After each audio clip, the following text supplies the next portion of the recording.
Now is the time. A time you'll look back on. A time you adopt as inspiration. You will recollect this time. This moment, right now. Motivate yourself towards success. Overcome. Take over. The time is now.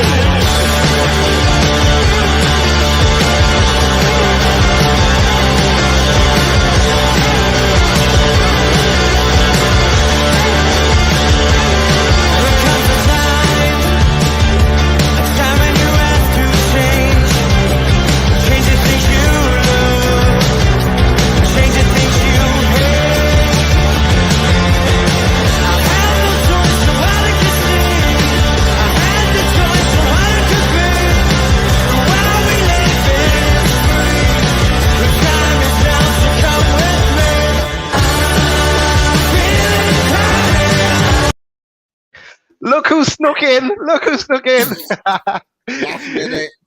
Get in! What a day! What a day, lads! First of all, let's. You'll notice I have no background. I'm setting up a desk behind me, so I'm facing the wrong way, and so take no notice of the mess. But it doesn't matter. We're here to listen and talk about the football. Pete's wrecking his house as well, taking it apart. And Richie, you're just falling the bits. Falling the bits yourself. Yeah, but you made it to the game, so it'll be great to hear your insight being at the game. So, so everything good anyway, lads. First of all. Not too bad. Even better after fantastic performance against the champions, which I'm sure we'll get into. Life is good right now, so I'll toast to that. Nice one. Richie, apart from falling to bits, I'm ecstatic. Being part of that atmosphere today and watching it firsthand was just absolutely tremendous. So no doubt we're going to go into depth now. But yeah, absolutely loved it. Nice one. Yeah, you will pay for that tomorrow, Richie, I think. So let's get into it. Let's go through the game. So first up is War Flags. And look at Richie, you were there to experience it. Like I was there at the home game the last time, but again, it looked like another amazing display from War Flags. And I love that Miggy poster, that Miggy flag even in the background. But what was it like to experience it today? Yeah, it was just as it has been for the majority of the time since the War Flags have started doing the displays. You could tell that Miggy really appreciated the flag beforehand. But to be fair, obviously when he came off as well, and he was substituting, and he, the round of applause that he got, and obviously he was like praying towards all like the fans who was coming off. He really appreciated everything that went today, and I had a feeling he was going to score today. I did say on away days I thought he would score. And yeah, he did. So he didn't let me down. Nice one. Let's get into it, and we'll get into the team. What did you make of the team, lads? Unchanged from Brighton. Any thoughts about the team? Of course, Target wasn't fit to play, but Pete, we'll go to you first. Thoughts on the team?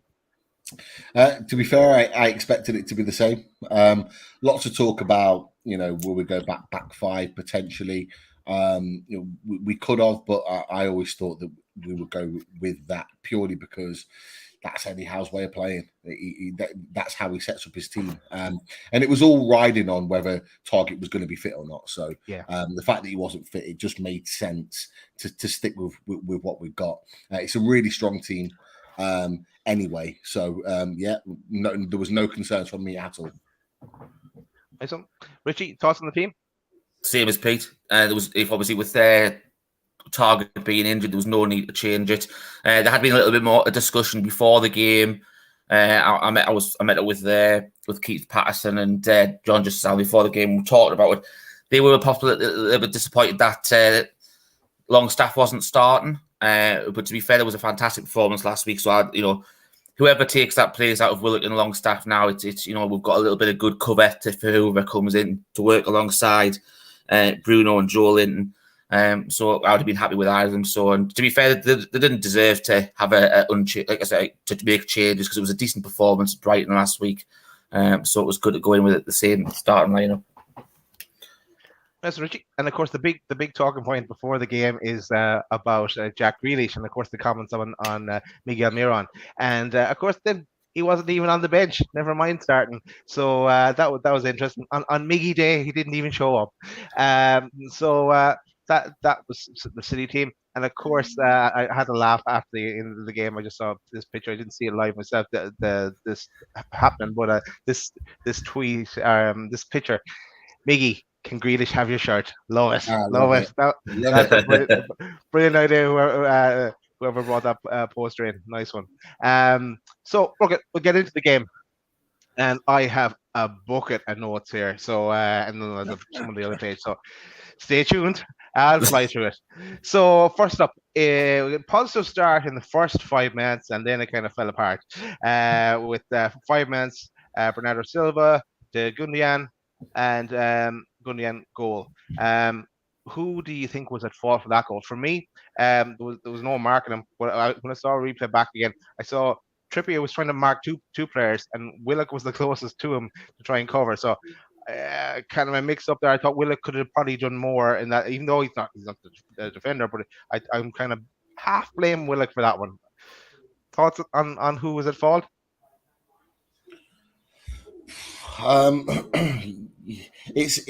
It's hard to say. Look, where the ball lands, you actually expect Fabian Schär to be there because he's the right-sided centre back. So looking around and seeing him not there, that had question marks for me. It's a difficult situation because time and time again they overloaded that right-hand side for lots of crosses coming in. But yeah, look, with him arriving with the ball arriving in the box and him having so much space where he ended up putting the ball in the net is not acceptable on any level. Yeah. The ball should not land in the box, and for him to be able to take a touch, because it wasn't the best ball and it wasn't the best touch, but he still managed to get the touch and finish before anyone was near him. So, I think collectively, rather than individuals, I think collectively the defense slipped at that moment, very early in the game, still a little bit raw. So I'll just say let's say a defensive mishap. No, I am being harsh, but picking Willock there now. I know, but it was just altogether it was kind of too easy. It was a bit of a soft goal. But Richie, from your viewpoint, what did you make of that the first City goal? It was obviously I've watched the highlights since I came back in, because obviously from where I was, we were in the Leazer's corner at the top, and it just looked too easy from where we were. You just had far too much space. And I was wondering, was there a slight deflection on the shot? Because obviously from where we were, and obviously when I've looked at the highlights, you can see Pope's goal to his left, and obviously it was quite central to finish. And it looks like when Gundogan actually connected with the ball, it looks as though that Schär's tried to get back on it, and he's literally, it must be literally the faintest of touches with his studs is literally just set it the wrong way.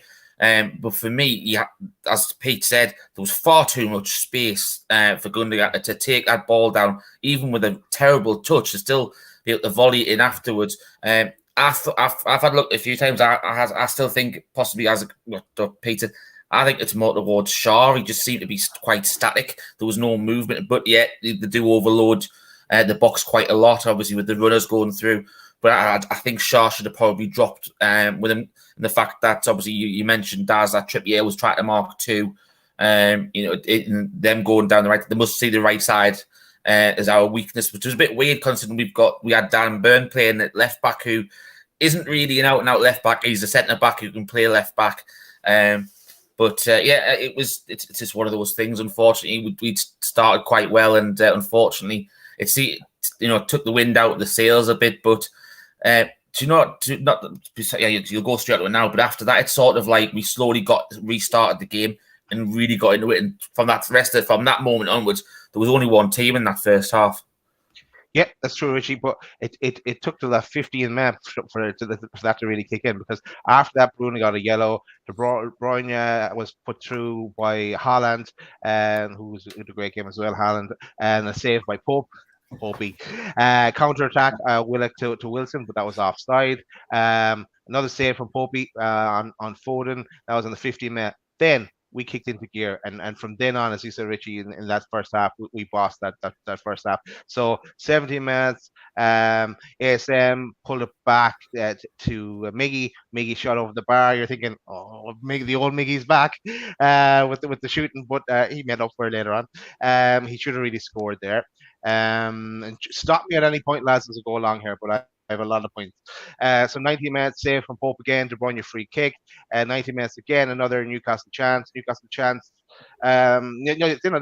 around the 25th minute, so it just was evident that we were all over them. We were all over the champions, like at that stage. So it was great that we could come back into the game and go for it. Then in 26 minutes, Wilson corner, no power in that shot. Wilson, it was just the angle he was falling in that he didn't get, but he was right in front of goal. Then 27 minutes, Miggy's goal, and hang on, I get my little mini Miggy. There he is, goal from Miggy. And yeah, of course, it wasn't straightforward either. It went to VAR, and with the ASM with the ball in, and it came off Miggy's thigh, and there was a talk of offside or how it went in, but. I celebrated the first time and I celebrated the second time, but thoughts on Miggy's first goal? We'll go to you first, Pete. I think it became a reoccurring theme with his goal in the first half, with Alan St-Maximin just running riot down that left-hand side, destroying whoever came in his path. Most often than not, Kyle Walker, who for me is one of the best right backs. Sorry, no, you can't call him Kyle Walker anymore because Kyle Walker isn't going to have any sleep tonight. So it's Sleepwalker. Sleepwalker is his new name. He was sleepwalking. There's no doubt about that. With the way St. Maximin was tearing him apart, he just getting so much joy. It's a cutback. It was a great ball, and actually, we've talked about this with St. Maximin quite a lot in the build up to the goal. In that. Actually, there was 3 or 4 opportunities before where he went down his left-hand side. Then that was the first time he cut back onto his right. The defenders didn't know what to do. They didn't know what he was going to do. It's a great ball in.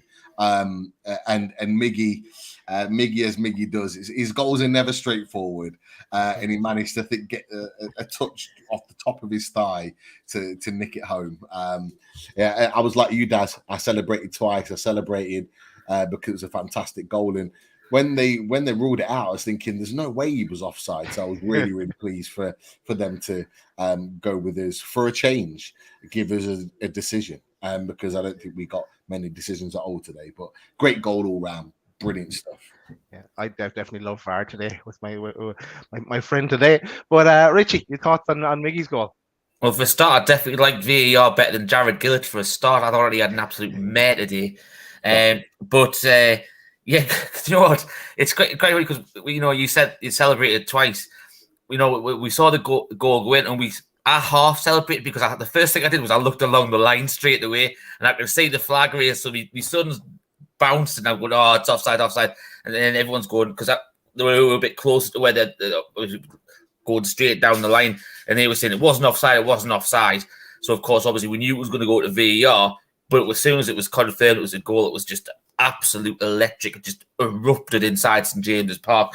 But the interesting thing is, you mentioned Miggy having that miss about 5 minutes or so before. That one was quite, it was. We actually said it was harder to miss, because it was that open in space.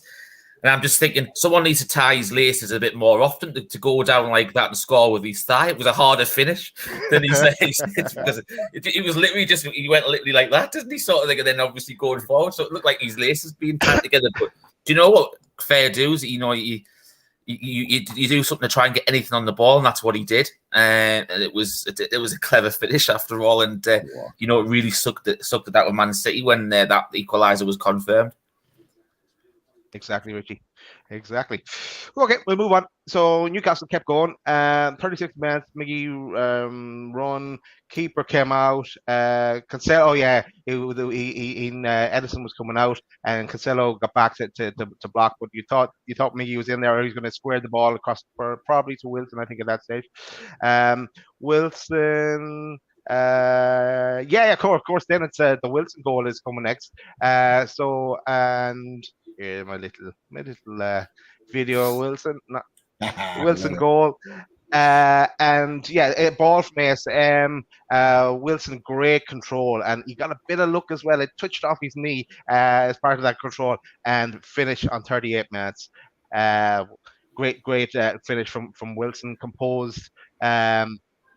Just the job, just the business. Oh, so when we need him, just hopefully can try and stay fit. We might get into that a bit later as well. But thoughts on Wilson's goal, Richie? I'll go to you first on Wilson's goal. I thought it was fantastic build-up play. You look at the flick on from Joe Linton, and once he's got that flick on, ASM, as we said, he'd been just running ragged. Whoever was in front of him on that left-hand side today, it's definitely been his best performance of the season. And the fact he just kept on driving, they were scared to touch him because he was that good today. But then the ball that he played into Wilson, and Wilson to actually take, he just turned Diaz with ease. You've got to look at Diaz as one of the best Premier League defenders in my eyes. Anyway, I don't know what you guys think on that, but he turned them so easy.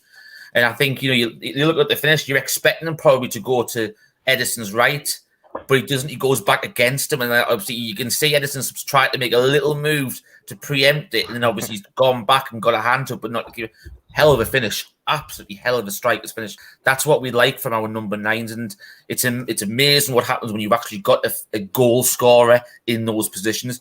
They can take or create chances, and that was a hell of a finish. Exactly, Richie. Pete, Wilson, your boy Wilson. He's the man. Look, I've had no doubts since he signed for the club. Provided we give him the chances, he will score goals. And that movement in the goal, the whole goal, and the way it was scored today is what Callum Wilson's been screaming for the last 2 years. Is that type of quality of service, giving the ball when he needs to be given it, where he makes a run and actually it's rewarded by getting the pass that's equally as good as the run. And he'd peeled off the defender fantastically well. Alicet Maximin just gliding past 2 or 3 defenders like they're not even there. But again, finds the pass, the critical pass. A little bit of luck with a touch off the knee. But again, as soon as the ball comes, me as a striker, I'm thinking exactly what Wilson did. Take the touch inside, go on your left if you need to. But the touch inside almost brought it up off his knee and fell perfectly for him to smash it in with his right. And it's a great goal. And,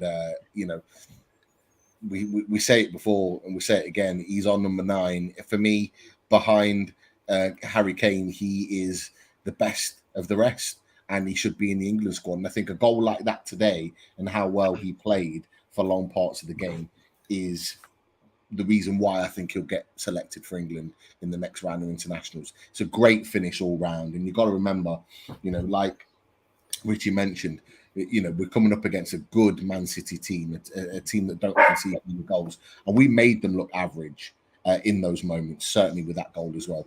Brilliant goal. Exactly. Great goal from Wilson. Then there was talk as well of a penalty at one stage. I think there was some kind of touch on Char. He did seem to go down kind of easy enough. But did you see that? I didn't think it was a penalty, but did you? I thought it was a stone wall penalty. I've got to be honest. Yeah, I'll be honest with you. Very soft if we got that. For me, it's a penalty all day long, and I'm shocked. I say I'm shocked. I'm not that shocked that we didn't get it. When the ball comes in like that, okay, there's two movements that happen, which I think are both penalty worthy. Is that initially when Stones goes to win the ball, he goes leading with his arm. His arm connects with his head. Now, in my opinion, I think if Shaw makes a meal of it, if he goes down clutching his head, I think that gets properly looked at. And I think there's maybe a different decision there. Because Shaw is clutching his stomach when he goes down, that's part of the second movement. Because as he jumps in the air, he leads with his arm, Stones, but he actually connects with his knee into his midriff. And that's why he's holding himself. So there's a double whammy there. For me, it's a penalty.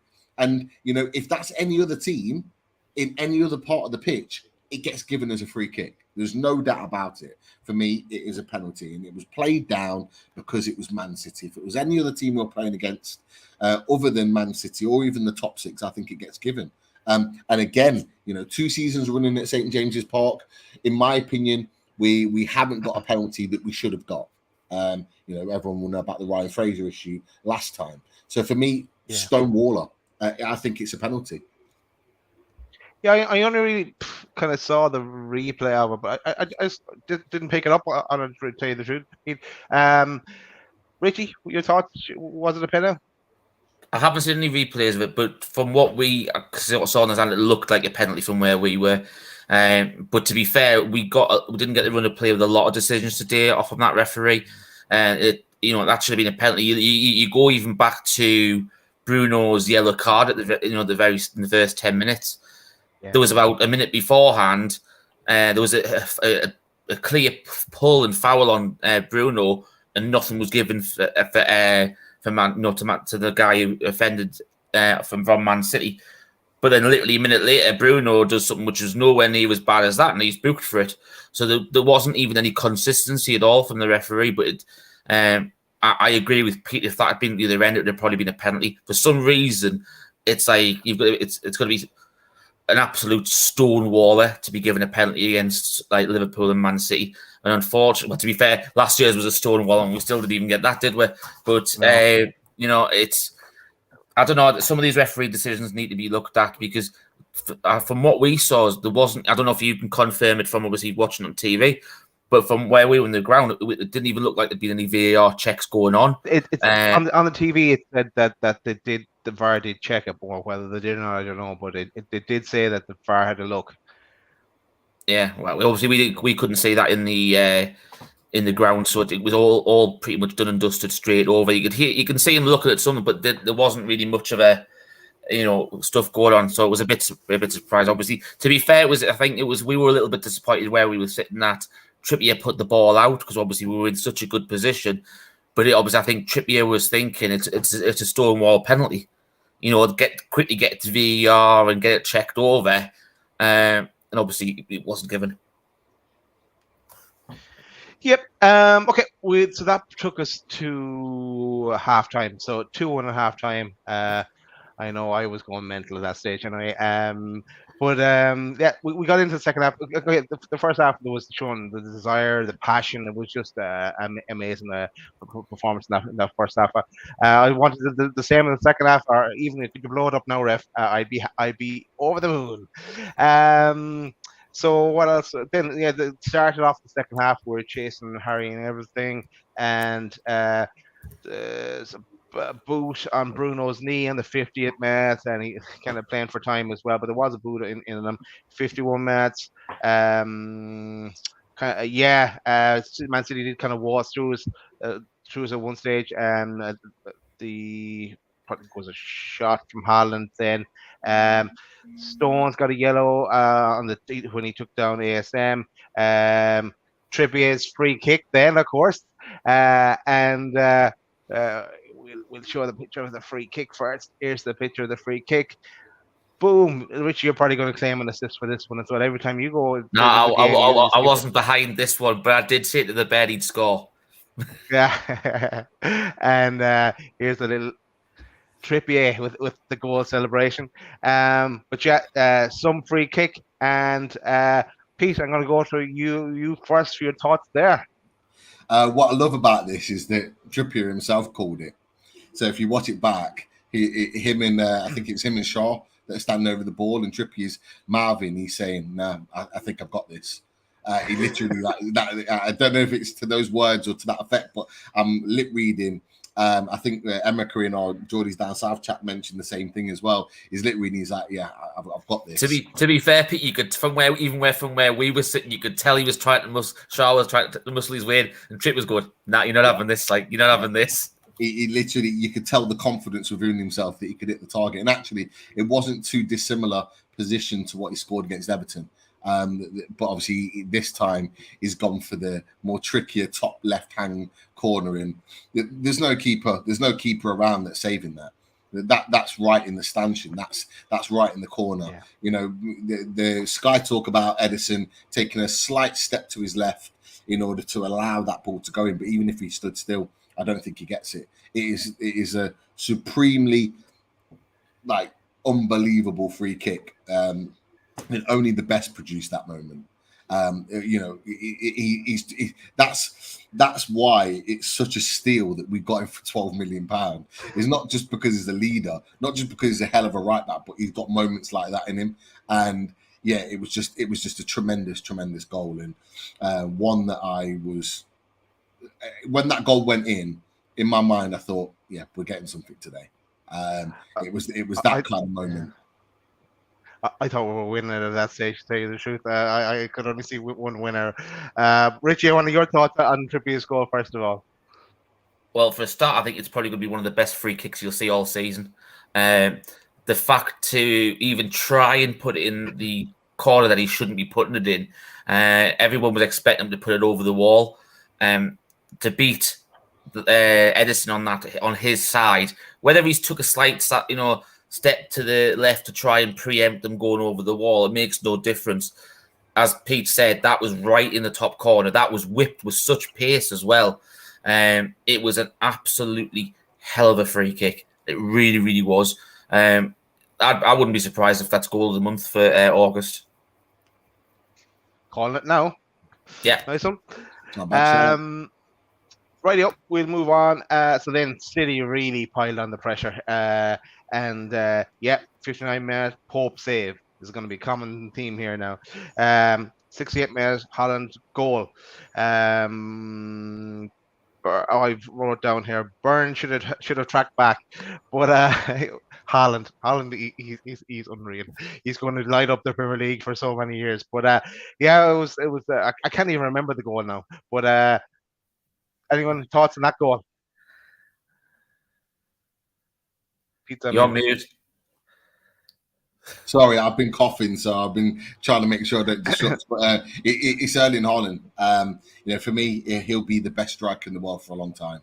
And we have to remember that, even how young he is. And there's a few actually in the chat that have been saying, it wasn't Botman's best game, and it wasn't. And I agree. If anything, that's a baptism of fire. Welcome to the Premier League. You played the champions of England as well as one of the top strikers in the world. And he didn't have his best game, but there were also a lot of elements he did well. And he wasn't at fault for Haaland's goal. It was actually Burn that let him go. Burn was marking him, letting him go. It was. I'll be honest. At that point in time, we didn't manage the game well. At that point, what we should have done is what we did after they got the second goal: is that we win a few free kicks, we slow the game down, we keep the ball, and we make it difficult for Man City to get up a run of play. We did that after they scored the second goal. What we should have done is done that at 3-1, and we didn't do that. And we were a bit all over the place. So at the time, Burn was actually in the centre-back position, and he shouldn't have been because he's left-back. So we were dragged all over. We'd lost our fluidity and our consistency in the team.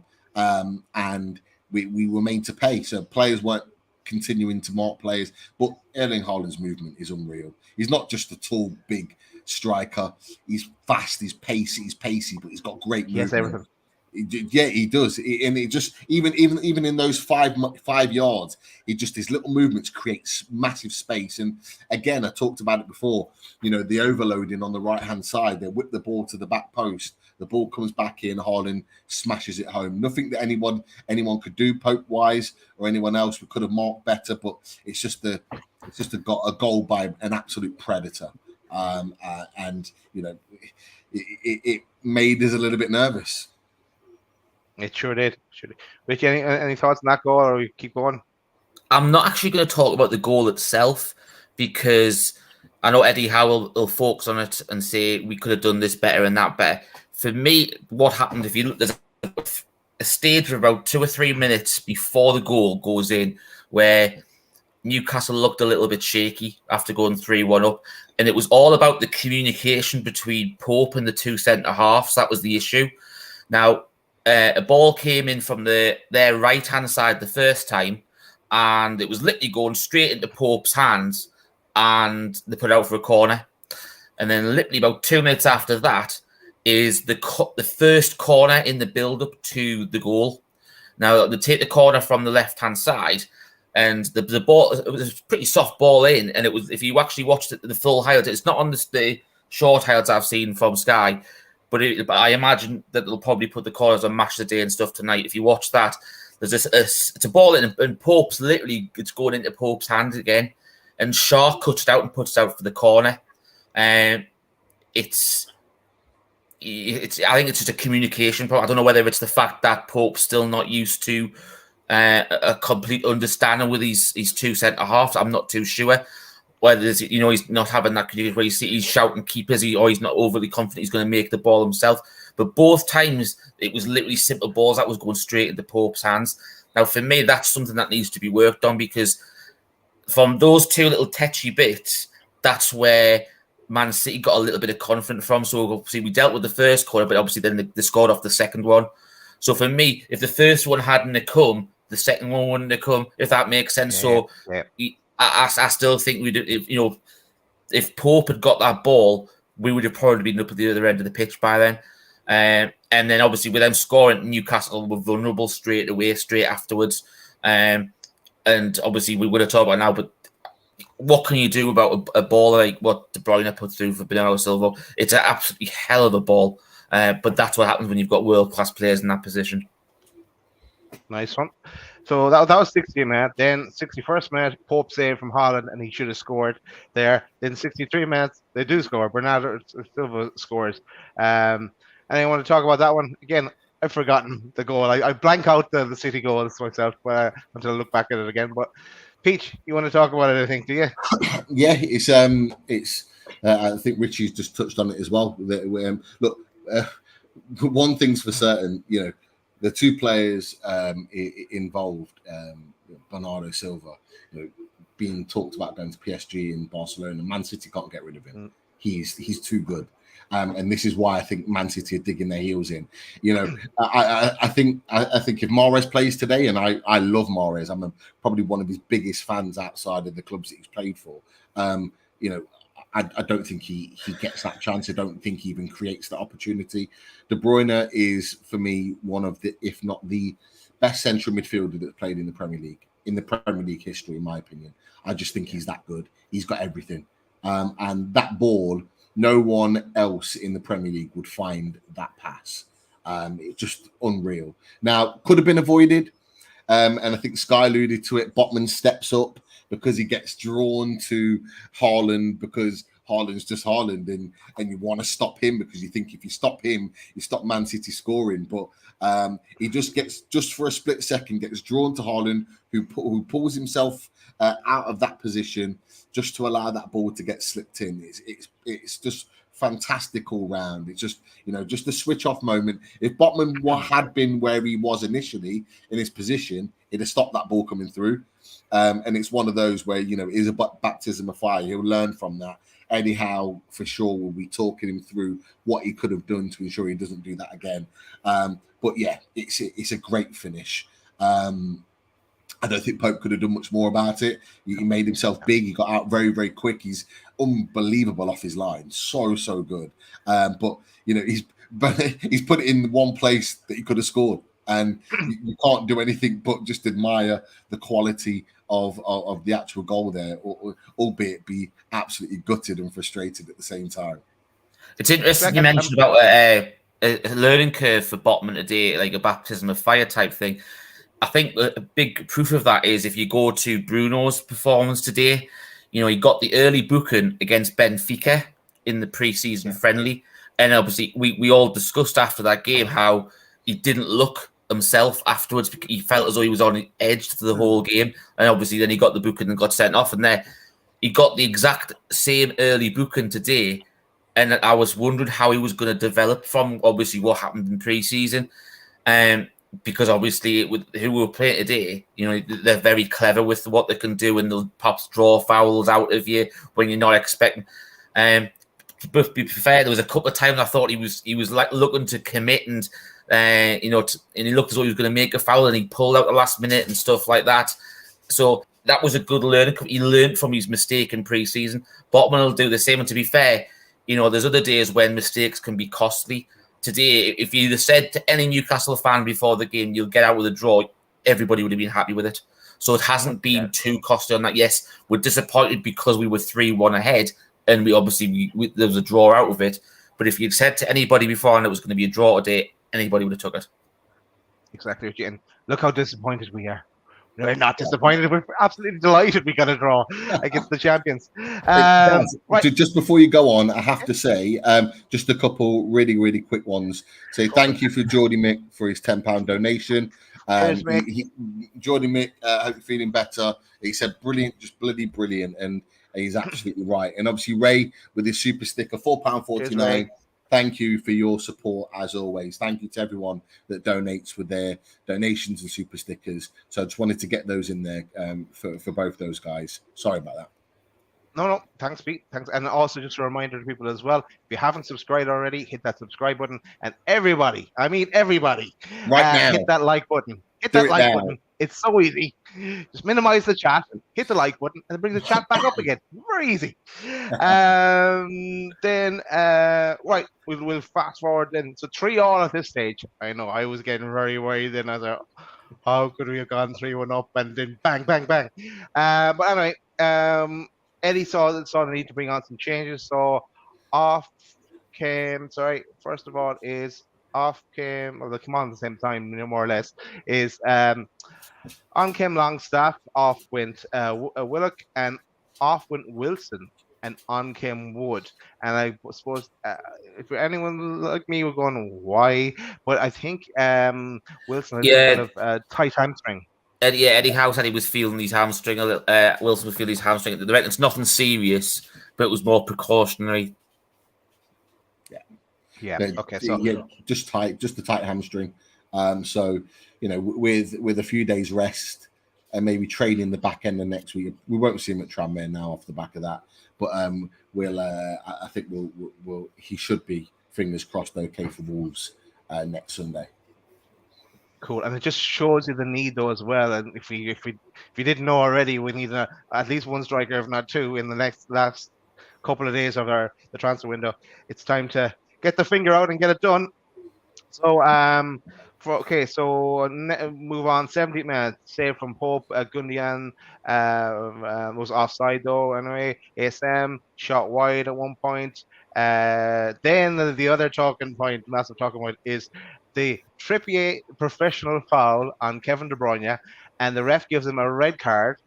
And then we went to our friend VAR, and which rightly overturned it and gave him a yellow card. Now, Trippier is not a dirty player, and he was apologising to Kevin De Bruyne. He was never trying. He was just trying to stop him, as everyone does in that position.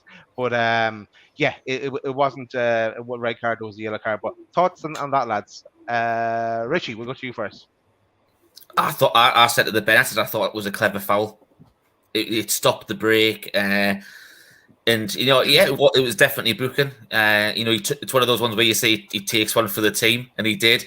And when we saw the red card, we were like astounded. There was no way it was a red card. It wasn't like, there was a few people around us talking about the situation with Allen's red card from last year from Everton. I don't know if obviously you remember that one. And obviously that was a red, and people were saying that was a bit more dangerous and stuff. I just thought he clipped him. Yes, it was cynical. Definitely booking. And to be fair, once again, VAR actually for once prevailed for Newcastle. So sorry, Richie. People are saying I mean, it's like I am, because I've been putting together this desk behind me all day. So I've got a drill, hammers, nails, everything, screws. I'm halfway there. So yeah, if you need anything sorted, lads, give me a bell. I'll sort it out for you. It's only what we're gonna do? Wait till April till you get over though to do it. Yeah, suck them up. Pete. I'm sorry, Ricky, I didn't listen to you at all there. But sorry, mate. No one ever does, mate. What do you make of the red card for Trippier? I was stunned. I thought standard yellow card. Stops him from running, takes the man. I was thinking to myself, have I missed something here? Like, I needed to watch it back. And when I watched it back, I hadn't missed anything, because the ref, and Richie alluded to it, the ref had an awful game, and that was just another awful decision. And I'm really glad that VAR actually did something right for a change in clawing that type of decision back, because those type of decisions that do tend to stay with the ref, but they didn't. I think they thought initially he went knee high and it was with intent. It wasn't. I think the time in which he actually connects with De Bruyne to bring him down is actually on his shin and not his knee. Although initially his foot's high, he doesn't connect until lower down as the next kind of viewing of play continues. And I think once they saw that, there was no doubt it wasn't a red card. And he would have been a massive miss for us. So I'm glad that wasn't. I do think Man City probably would have gone on and won the game had he been sent off, just because we'd have been under so much pressure. And he's a big character for us. He's a leader. He organises so well. It just would have been, an absolute catastrophe. But it wasn't. Yeah. So look, it's all good. Great, totally agree. It would have been travesty, and then he would be missing games for us as well, and just the knock-on effect. And after the performance that we put in, it would be shocking. But anyway, we move on. So then there was another substitute. Where Murphy came on and Miggy went off. That's on the 82nd minute. And Miggy was directed at that stage. Moving to the notes. Corner, Botman had a volley over the. He didn't really. He had a bit of time, but the volley didn't work out for him. Longstaff in the back pass. I think Yano mentioned it as well in the chat. It was a slow ball back to Pope. That was a dodgy one. Heart was in my mouth there, but Pope dealt with it. Pope off the toe of Gundogan again. That was a great save. Just got there in time as well. Then there's a few City corners. Again, save from Pope. J7. J7. I love when he just turns on beast mode. He just goes for it, doesn't he? He's unreal. But so he got a yellow card there at one stage. But he should have had a free kick before that, of course. Byrne got hit in the face by Botman as clearance, and on came Kraft for Byrne then at that stage on the 92nd minute, 93rd minute. That was it, really. That was the game. That it only took us 40 minutes to get through the game. The last game, Rich, you were just making stuff up to get through it.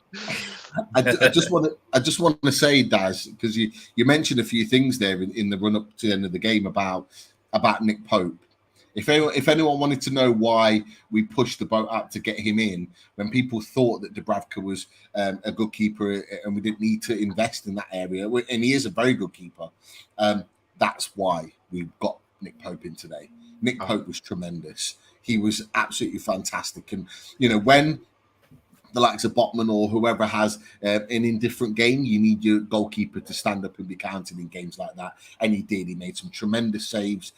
What I loved about it as well is towards the end of the game, he didn't always do it, and he could have in other moments of the game. But the last 8 minutes of the game, he came out and collected crosses, just took the pressure completely off the defenders of having to defend deep into the box.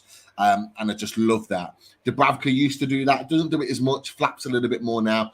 Confidence, big, tall goalkeeper comes out. And I think there was a question earlier on in the chat. I didn't start it, but someone mentioned, and I'll ask you boys this, did the defenders seem more confident with Pope at the back behind them in comparison to Dubravka? I don't know what you think about that. I'm not sure of that. They could well be, but the defense was solid at the end of last season as well. Once Eddie Howe came in and got them working when we went on that massive run. Look, he's he can collect it when he wants to. So Dubravka does the same as well. But today, no, Dubravka's never getting back in the way Pope's been, and Jordan Pickford should never get in the England number one again. The way Pope's been, Jesus, Pope was unreal today, and he's not even my man of the match. But anyway, sorry, Richie, you might want to answer that question. So I think the only thing I'd say is I think they look a lot more confident with him behind them. We know he's good coming for the balls. So I would just highlight what I mentioned before about the balls in like along the ground. That lack of communication with the two centre backs. That's cleared up a bit. You don't get the second goal. for Man City. So perhaps that's something that needs to be worked on. I know that Eddie Howe has said in his, from comments I've seen online, that offensively he thought we were outstanding today. Defensively, there was some things we could work on. So I don't know whether that's something that they may have picked up on. But it is what it is. As I said, 3-3 against the champions. Would you have took that before the game? Yes, you would. No, exactly, Richie. You definitely would have taken that. Well, now we're going to get on to my favorite bit of this review show, and we only started introducing it this season, is the ratings. And we only did it by chance. We said, well, let's go through them all. But it's really good, actually. I enjoyed it. So let's go through the ratings for today. First up, Nick Pope. So for me, Nick Pope is getting a 9.5 today. And he's not my man of the match. Pete. Wow. Nick Pope. Yeah. And he conceded 3 goals. On top of that, he's still getting a 9.5. Yeah, 9 for me. A cool, confident 9. Big saves, big moments. He came out and really kind of, showed his authority at times. It's very rare that, like you've just said, Daz, a goalkeeper concedes 3 goals and they still get a high rating. I don't think there's too much he could have done about any of those 3 goals, if I'm honest. He's not made a mistake there. It's just Man City are just quality, and they managed to break through. Our defence will have a lot easier games this season. There's no doubt about it. But Nick Pope was big, a big 9 for me, and well deserved as well. Brilliant goalkeeper. Oh, I've got higher than Pete in a rating. That's the first time that's happened. Richie. Same as Pete, a 9 all day long. He was absolutely outstanding today. He proved why he is England's number 1, hands down. As Pete said, the amount of times that one-on-one today he stood up and was countered, how quick he is off his line. That was what was most impressive for me about Nick Pope today. It was how big he made himself on those one-on-ones. He was absolutely immense. Absolutely immense. He showed himself a different side of his game to what he did last week. Last week he made some really good individual saves, whereas today it was like all one-on-ones. It was a different side of the art of goalkeeping, if that makes sense. Yeah, definitely. Okay, let's move on. Next up is Kieran Trippier. For me, halftime he was getting around a 7, but I've switched it up then at full time. We got his goal, so I've given him an 8.5. Pete, you got to give Trippier a 9, surely. 8.5 was close. It's close. You have to give Pope a 9.5. Trippier for his free kick alone, I think, gets a 9. He was brilliant, but you know what? His leadership was absolutely spot on. I love the guy. I really do. I think he epitomizes everything this new Newcastle United is. He led from start to finish, led by example with his game, his quality on the ball. That free kick was just outstanding. But you know what? Even more than that, it's the interview afterwards with Haaland and Silva and talking about how good Haaland and Silva is, and them having the conversations about, and even the Sky presenter says, the interviewer says, even after the game, they're walking to the interview before they go live, and Trippier's still talking to him and telling him things and telling him how good he was and where he could improve. It's just quality. It's just quality. It's exactly what we need. And that stuff, and this is why I say it, that stuff that happens off the pitch is just as important as what happens on it, because it helps the team to perform at their best. 9 all day for me. So I give an 8.5, but I didn't see the interview bit. So when I see the interview bit, I might have to up my rating. But I'm still sticking with the 8.5. Richie? Well, I haven't seen the interview. I have read about it on social media when I was having a bite to eat before the show.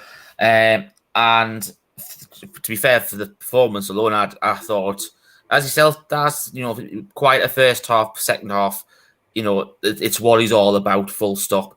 Top it off with a free kick like that. As we said before, it's probably going to go down as one of the goals of the month, possibly even one of the goals of the season. I've got to give him a 9 as well. Richie following Pete in the ratings. I might notice that. Right, I'm going to go to you first, Richie. After I give my rating. Shar, I'm going to give Shar an 8. He did get a yellow card in the game as well, actually, but it doesn't matter. But just shows that he's putting everything on the line. So I'm going to give him Shar an 8. Richie. Do I go back to being harsh Richie from last week? I'm looking forward to it when we get the ASM to tell you the truth. But anyway. I've got to admit, I don't think it was one of Shah's best games, if I'm honest. I'll give Shah a 7. Literally, obviously, you look at the communication. We talked about the first goal and that was space that Gundogan had. Yes, he got a booking in the first half as well. Does that unsettle him as well, especially when you played up against the likes of Foden, Haaland, De Bruyne, Gundogan? Do you know what I mean? It's you probably are edge a little bit more than what you would be than normal. I hate blaming anybody after the way Newcastle played because I thought we were absolutely immense. But that the way he put it out for a needless corner that they got the second goal. That's the one thing about Sharp really, really sticks in my head today. That doesn't happen. We don't concede the second. No. Yeah. You have that in your head now, all right? And and you spotted it because you had a different view of the game as well. I think the thing is though, if anybody actually watches the highlights now after I've mentioned this, you'll probably notice it and go, "Shit, yeah." Yeah. Okay, no, and just interesting. Is 7 going to be your lowest rating of the day? We'll see. We'll see. Okay, Pete, I'm going to you for Shar. Yeah, I waited to put this comment on here because I think he's epitomised what I think, and it's Simon. Simon's not Botman, sorry, it is Shaw 7.5. I agree with that. It wasn't his best game. I thought there were moments where he defended really well in his covering of Phil Foden down that right-hand side, their left.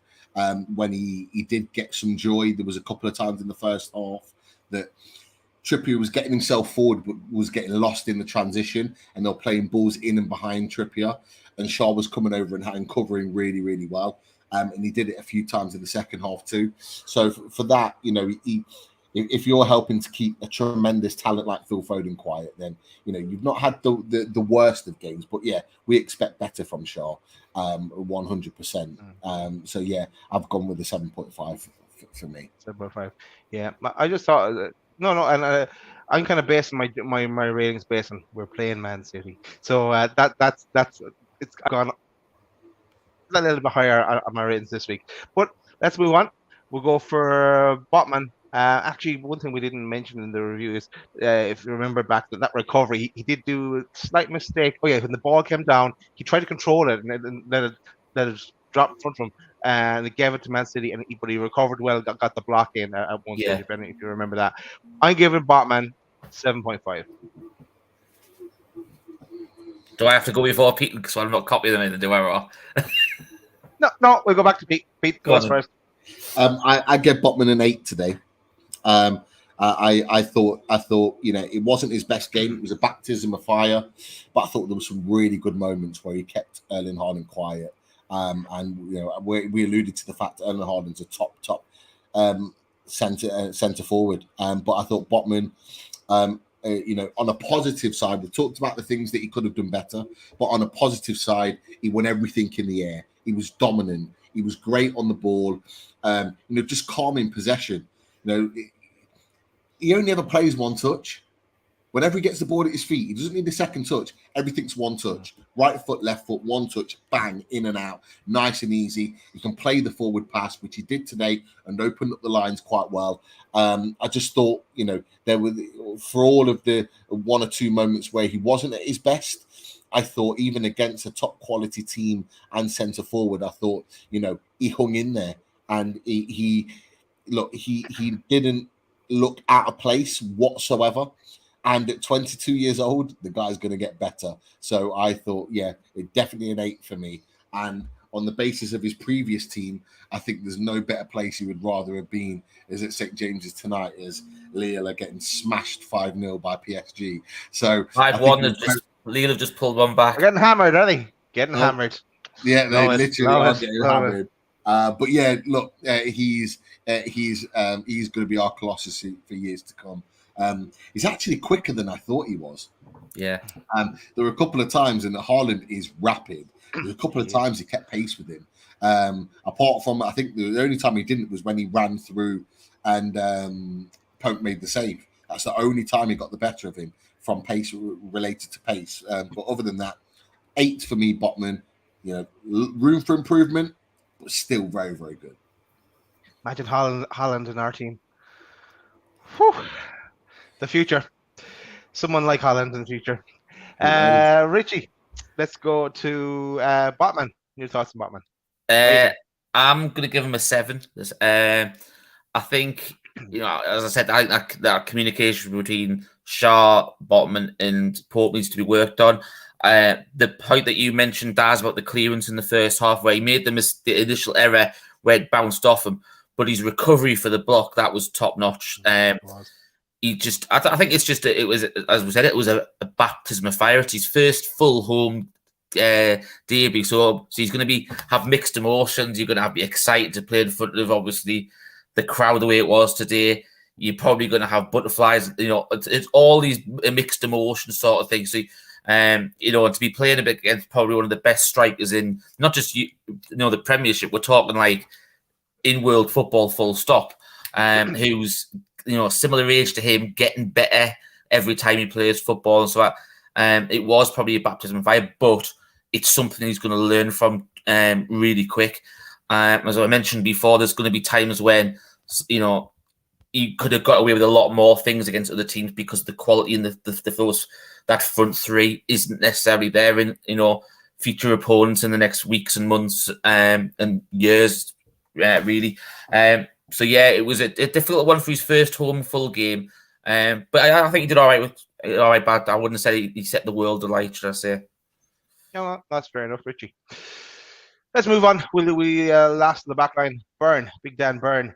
You just he's playing in the left back position, not his favorite position, let's say, but did a solid job again today. Got the professional fouls in when he needs it as well, and he's always playing with a smile on his face. He loves playing for Newcastle, and he didn't want to go off that time either. He wanted to stay on when Kraft came on, and then Trippier switched to left back and Kraft went to right back.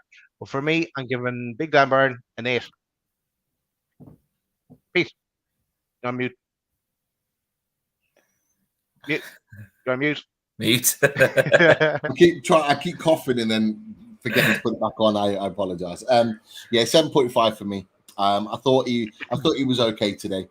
I thought it was a difficult situation for him. I thought he got pulled out of position a number of times in the build up to the first goal. He didn't know who to mark. He was a bit all over the place. But he's filling in at left back. I know he's played there before, but that's not where he's been playing for Newcastle United. But yeah, it was just kind of a sort of a standard game for me for Dan Byrne.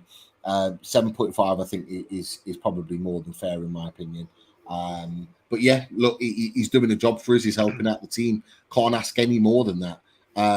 And yeah, as you could see, he was bleeding for the cause. He was getting knocked out for the cause and didn't want to leave the pitch, as Daz just said. So, we can't complain about that. But it's great to have him in there, and he's doing a good job. No, he definitely is, and he's been a great signing since he came to us. Interesting to see when Target just got back in now as well. What'll happen? How well he'll handle the situation and mix and match and stuff. But Richie, your thoughts on Byrne? He's one of our own. Full stop. He's not seriously. I actually think he had a decent game today. I'd give him an 8. As Pete says, he was caught out of position a couple of times, getting drawn out. But you could expect that when you, as I said, the front three that Man City you've got. The best, one of the best front threes in the world. And to be fair, they could play any combination of all the front people that can play in that front three position, and they'll do the same. I just thought he defended really well. Some really, really clever tackles to break up play. There was so even when he was up the other end of the pitch trying to help Maxi out, and he was working back and winning, not giving the ball up. He pressed right down into the far corner on Kyle Walker at one stage, and Walker, looked as though he got back at him and got away from it, and he got back and won it and put out for a thought. It was just that determination that he wasn't going to be bettered when he had the chance. And there's a couple of times which I thought were for me, it was I really enjoyed it. It was not because it was bad; it was because the fact that he was trying to get involved with the break and help out Sam Maximum and do an overlap sort of thing. He just couldn't get anywhere near him because Maxi was just on fire. Maxi was gone, and you can just see Byrne trying, even with his long stride, trying to get involved, but Maxi was just gone. So it was really, really, really, really funny from that sort of thing. But no, I'll give him an 8. I thought he had a decent game. Cool. Cheers, Richie. Next, we move on to the midfield. Actually, before we do, just want to remind people, hit that like button. If you haven't done it already, minimize the chat, hit that like button, bring the chat back up again. Sorry, and also, massive thanks to Barry Cope, £4.49 donation to the channel. Thank you for your contributions. Roy, as always, thank you, Roy, for your Super Sticker donation. Thank you for showing so much support for Loaded Mag NUFC. And massive thanks to Ken for his £2 donation to the channel as well. Ken's been in the chat a number of times to watch many shows. So thank you for your contributions as well. Thank you to everyone tonight. Cool. So on to the midfield. First up is Bruno. For me, as Richie pointed out, we said it as well. Bruno got a yellow card in the first couple of minutes of the game. He was absolutely buzzing everywhere. He's passing. It's amazing. For me, because we're playing Man City and it's tough to play against that Man City side for everybody, but Bruno, I'm going to give him a 9. I know I'm giving him high ratings, but I'm going to give him a 9. Pete. Bruno was unreal today, man. That guy. I'll be honest, I wasn't on the review for Brighton. I wasn't pleased with him. There was a lot of people throwing stones at Alan St. Maximin's performance against Brighton. I actually thought Bruno was worse. One of them here. I actually thought Bruno was worse than him against Brighton. I thought he was really, really poor. Really? However, he turned up today. He was back to his absolute brilliant best. And you know what I love about his performance is that he got his yellow card quite early on, and you think, oh, because he's such an aggressive, tigerish type of player, you're thinking, is it going to affect his game? It didn't. He still had that bullishness about him. He still the pressures and the harrying of players, and it didn't stop. Maybe not as intense as he normally would, because he knew he was kind of walking a tightrope, but he was still absolutely brilliant. Winning free kicks for us in important positions, turning over the ball really, really well. There was something that someone put on, actually, I think on social media, about Bruno, playing as a defensive midfielder and how much we kind of lose that ability to arrive in the box and that intensity for higher up the pitch. I was thinking that today, actually. I haven't always thought that, because I think he controls the game with the ball. But in games like today, I think he could have played further forward and really caused some problems up the pitch. So maybe that's something that Eddie Howe needs to think about moving forward. But yeah, definitely back to his best. A 9. I could have got a 9.3, but I'm not. I'm just going to stick to 9. I'm not going to go over these different decimals all over the place. We're not going to go there, Daz. You're missing out. But yeah, I nearly lost my fan there. But yeah, we'll stick to a 9. A good solid 9. Nice one, Pete. Richie, your thoughts on Bruno I thought he was immense as well. As Peter and I already mentioned it. I was really concerned when he picked up that booking earlier. To be fair, I didn't think it was a booking, but I liked the way he reacted to it. He still played his game. He didn't let it affect him like he did, as I mentioned before, against Benfica. That, as we said, they've got quality all over the pitch, Man City, and he was. I think for me it was. I think that it showed the fact where you've got a quality middle, a midfield 3 of what Man City had today, and then I felt like we're one short in that department, and it was if we had the extra one, I think it would have been interesting to see how far the game would have come. But we know that Bruno can play in any way that you want him in that midfield. He can play as a 6, an 8. He could play as a 10. But he literally can do it all. And yeah, I think I agree with people. We are missing those runs into the box because obviously he's playing a little bit deeper with Shelvey not being in the team as well. So we are getting necessarily to see, the attacking side of him like we saw at the end of last season. But yeah, he was immense today. He was a 9 all day long. I'm not going to mess about with these half marks. It's a 9 for me. Who do I have to get in? Will Chris give them? Will Martin give them? I don't know. I need to get someone else in here who's going to do the decimals as well with me. Rightio, let's move on. We'll go to Joe Willock. Now, Joe Willock gets my lowest voter today. I'm giving him a 7. And I don't see it from Joe Willock. I know others may, but that's the position that I think we could do with strengthening. And I have a feeling others are going to disagree with me, but I'm giving Joe Willock a 7. I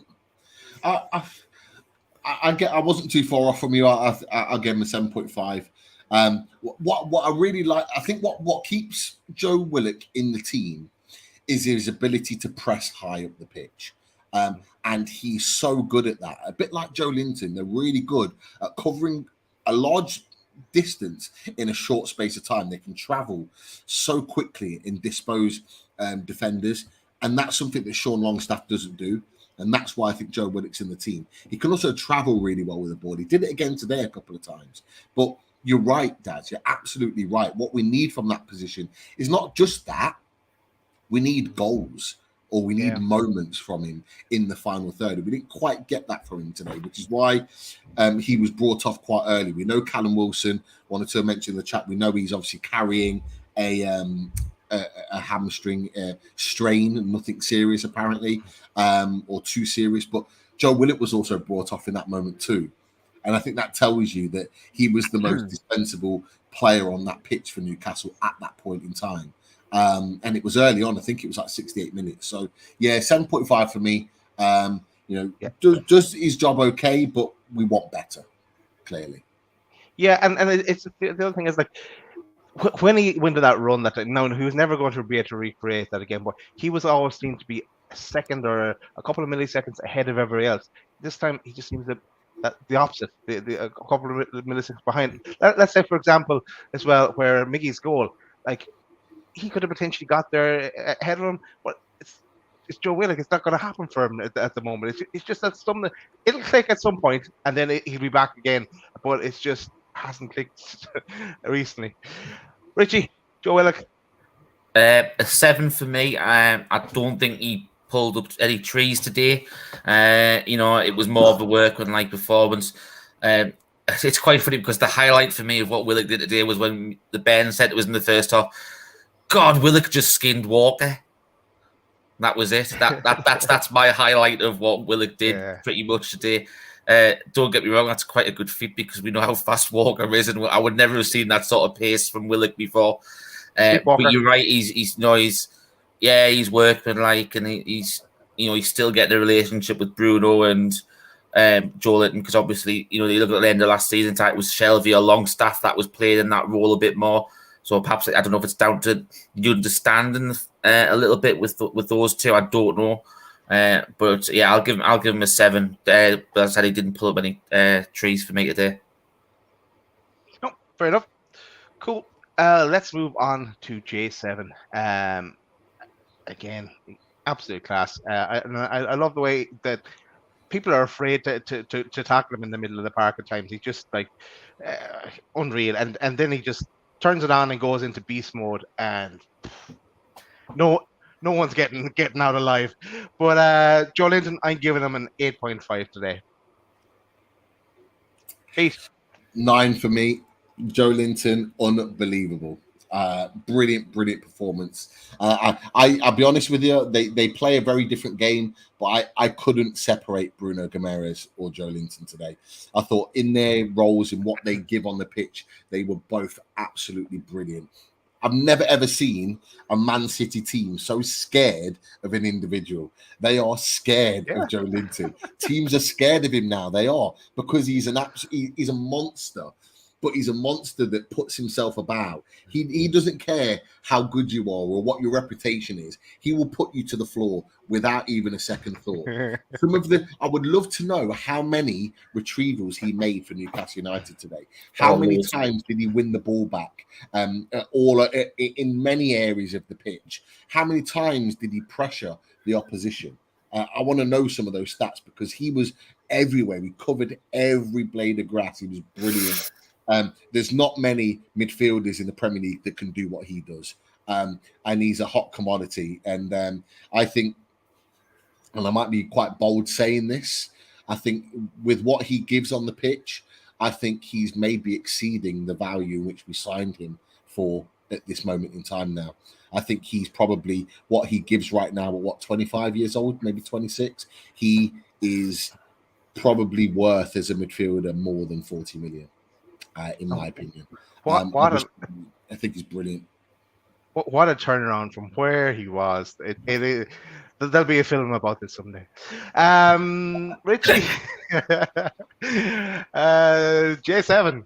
I've got to agree. I thought he was an absolute beast today. It's hard, listening to me. You call them beast mode, because every time you say beast mode, I just think of Marshawn Lynch. From the NFL, because he was beast, the original beast mode. But you're right, they were all scared. Everyone, me and people were discussing it the other day on away days when he squared up to Solly Marsh, squared up, and you think, really, there's only one winner there, sort of thing. But Man City were the same. Like Rodri's a big guy, but he didn't fancy getting around Joe Linton today. And but you're right, the one thing that really stood out today was the amount of breakups he had when, they were trying to, hit us on the attack and stuff like that. He was absolutely phenomenal. His relationship down that left-hand side with Maxi today was fantastic as well. The passing, the movement in and around. There was a couple of times when, literally was got around the box, that final intricate ball between either Joe Linton and Maxi, or Maxi to Joe Linton. It was like this close to coming off, and you think it. Oh, it was it was just fantastic to watch. It was just, it's getting to that point now where it's like, I think for me, he needs a new contract. I've got to say it now. I think get this window over, sign him a new contract. He's got to be part of this club moving forward. Like, everyone rants and raves about Bruno being part of the club going forward and building a team. I think exactly the same about Joe Linton. We know, we've seen how great and phenomenal this guy is, playing in a position that isn't his position. Like, originally, do you know what I mean? He's never played there. And this guy is now, people are talking about, I think we mentioned this again the other night, Pete. People were talking about Declan Rice, 120 million for a centre fielder. He's on a different bloody level than Declan Rice. Every single time he's on a different, you know what? Nah, give him a 9, sign him up again, get this winner done, get him on the dotted line again. Yeah, I agree. Declan Rice doesn't even come into that conversation. Joe Linton, as a newly found midfielder, outplayed Declan Rice at West Ham Stadium last season.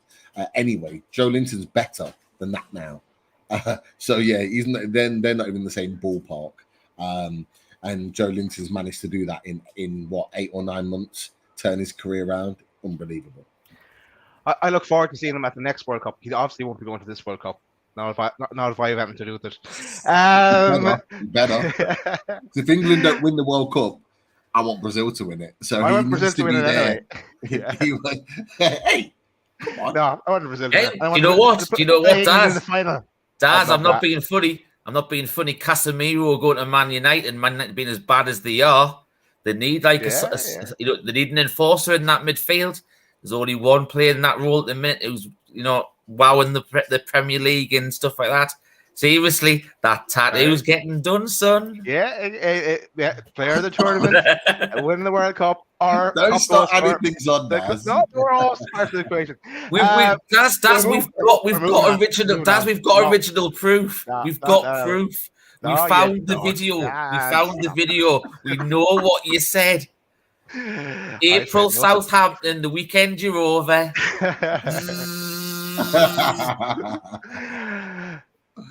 Gordon, let's move on to Miggy. On Miggy Day, Jack Grealish, what are you having? Miggy was tricky all day today. They hit the ball over the bar that we talked about, but he scored the goal off his thigh as well. It got taken off towards the end because his wrecked. Murphy came on. For Miggy on Miggy Day, after all he'd been through with that slagging off from Jack Grealish, I'm going to give Miggy a 9 today. Almiron, 100% a 9. Jack Grealish, get off the pitch. Yeah. He's got to get on it first, Pete. He's got to make the squad first. Jack Grealish, get out the club. He's proved his point today. Miguel Almiron, he was fantastic today. He was really, really good. Again, similar to Joe Linton, I would love to see his heat map, how much ground he covers on a game-to-game basis. You know what? I'd love to know how many sprints he makes during the game, because every time I see him move, it's a sprint. I don't think the guy jogs. Like, he just runs at sprint all the time. Like, I genuinely worry for his hamstrings. Like, because he just runs at sprints all the time. The guy doesn't stop running. But what I'm loving about him is his link play, his movement in attacking areas. You know, his movement to create the space in order to get the goal was absolutely brilliant. You know, and he had a point to prove. And to be fair, Richie, you talked about it, about the flag of appreciation from War Flags coming out. There was a great video from Jordan Cronin as he comes out, and Jordan alludes to the fact of the smile on his face. He kind of comes out and he applauds the flag and the people that are holding it up, and he kind of turns around as they do to face the main stand, and you can just see the biggest grin on his face. He keeps looking back at the flag, and the other players are talking to him, and it's just, you know what? Yeah, I just love that. I love that about our club, is that we just appreciate every single player that plays for the club. And we do little moments like that. No other club does it. No other club does what we do. And he matched that with a brilliant performance. So fair play to him. Miguel Almiron, 9, well deserved. Before I go to you, Richie, just want to say as well that Miggy, the last. If you remember the last 8 games of the last season, we were getting rid of Miggy, and then he just turned it around, and he's kept going, and even for this country as well, for Paraguay. And also then on Jack Grealish, one good thing I'll say about Jack Grealish, apart from him leaving Ireland to go to England, was that he won us the championship when he scored against Brighton that time. So thanks, Jack. Thanks, Jack. Sorry. I love that, guys. I love it. Richie, your thoughts on not Jack Grealish, on me? Do you know what? It's interesting what Pete said about the War Flags display. Obviously, we'll come on to this person a bit later on, but I don't know if anybody happened to watch the interview with Maxi yesterday on Newcastle Fans TV. And he mentioned, as Pete said, the appreciation that the players feel when they see the recognition from the fans. You know, like having a flag made for them personally. And he says it makes you go out there and try that extra bit harder. You know, you might be absolutely, on the bones of your arse, knackered, but you still want to deliver for this team no matter what, because the fans give you so much, so you want to give the fans back. And obviously another side of that is what ASM did yesterday, which no one can ever doubt about the man off the pitch. Yes, he gets criticised for some of his performance and stuff like that, but off the pitch, what a gent. He didn't have to go and do what he did yesterday and put a smile on all those kids' faces. And as Pete mentioned, Miggy was exactly the same today. The appreciation, he knew that the Newcastle fans were going to have his back. he knew when he walked out today that, you know, he must have watched this on Thursday night when we told them on away days, when we told Noisy, you know, the Noisy pod that, you know, we were going to have his back and stuff like that. And sure enough, you know, 48,000 Newcastle fans had Mickey's back today. You know, he could have let it get to him. He didn't. You know, he took all that energy, he put it onto the pitch. As he said, as Pete said, he's like the Energizer Bunny. You know what I mean? And it's like there's just no stopping him. The sprints, the pressing, and you know, it doesn't matter whether we're attacking or we haven't got the ball. He's just, you know, he wants to be part. He wants to do his best for this team. And sometimes, you know, like one thing you can never ever fault with Miggy is his effort. And I know sometimes people have turn around and say that's not enough. You've got to deliver. We're starting from the end of last season to see him deliver as well. He's getting himself into goal scoring opportunities and stuff. Now, yes, he missed one just before. He could have let that affect him. He didn't. It was a really clever finish for, you know, for his goal. You know, people might turn around and say, just slide in. Why are you going in with your knee or whatever? But it doesn't make a difference. He made sure he got something on it and you know, went back. It got us back into the game. I just thought he was absolutely phenomenal today. And I'm actually going to give him a 10. Ooh, I just thought, you know, everything that could have went on with it today. You know, it's a shame. I like the fact he got brought off a little bit earlier as well, because, you know, he was able to show his appreciation. The crowd was able to show their appreciation to him as well. And I just think it enhanced that the relationship between all parties. And as Pete said, what this club does for the players, there's no one else does that. And it was nice. I thought he deserved it. That's fair enough, Richie. 10 for Miggy. Wow. Okay, we're going to go to ASM next. Okay, so if anyone that hasn't, Richie mentioned the Newcastle Fans TV video, also Adam P's video where he goes to toy shop in the Metro Centre and he buys toys for loads of kids, and he spends $3 or $4 grand in the toy shop. It's unreal. It's funny as well. He's there with the cash handing it out. But then ASM today, and I'm going to go to Richie first for this one because if you recall back the Brighton game, I give ASM a 6, and Richie went as low as a 5, which shocked me. So I'll save my rating to last this time. So I'm going to go straight to Richie, and your thoughts on ASM today.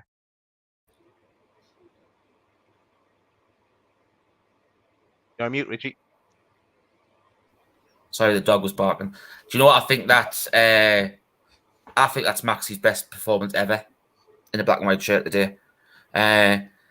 It shows all the things that Newcastle fans have been frustrated about over recent weeks, months, seasons. He answered today. He was unplayable. Kyle Walker didn't fancy it at all. You know, the defenders didn't. The centre backs, the midfield didn't. He just, as soon as he got that ball, he was literally, he had one thing in mind, and that was it. I think it's like what Pete mentioned before about the interview that Trippier had with him, and sat down with him and said, "Look, this is what you're capable of. It's now the consistency that you need to deliver this. If you can do this against Man City, you can do this against your Bournemouths, your Southamptons." Yeah, you know, you can do this against anybody. If you can tear the England right back a new one today, because he did, he left no stone unturned today. He was phenomenal, and I know it's not technically possible to give him this rating because obviously it's on the scale of 0 to 10. But for me, it would be shirt number plus the amount of assists he got today. Ooh. And for those of us who can't add up, 13. No, his shirt number obviously number 10, which is probably what you can give him. But obviously, he created 3 goals, and you mentioned his interview yesterday. He needs to deliver more goals and assists. You can't ask more. Apart from he could have possibly scored a goal. That's probably the only thing he didn't do today. He had one opportunity. Unfortunately, he dragged it, which is actually quite funny because we were actually watching him in the warm up and doing his shooting practice. and he was phenomenal. Seriously, the one chance he gets in the game, he drags it, and you think, but no, seriously, the assists for the goals, and obviously he won the free kick for Trippier. He was hands down the best player on the park day, full stop. And that was on both sides, not just Newcastle, that was both sides. Definitely. He'll surely be in Alan Shearer's team of the week, for sure. Pete, your thoughts on ASM? Your boy. Yeah, the boy. It's look, it goes without saying. He was a 10 out of 10, best player on the pitch. Considering there's some supremely talented players on that pitch today, he was the best. And there's a few things I want to say about ASM. So it might be a while, and I apologise, but there's a few things I just want to say. First and foremost, this is what I've been talking about for months now. This is not a one-off, and this is what certain people will come out and say on whether it's other socials or social media. Will say, "Oh, but he's only done it in one game." Hi, Martin. No. This is not about Martin. Martin knows football, and me and Martin talk about this all the time. Martin understands and knows the quality of ASM. This is not directed at him as well. And a few people have mentioned Martin. No, not at all.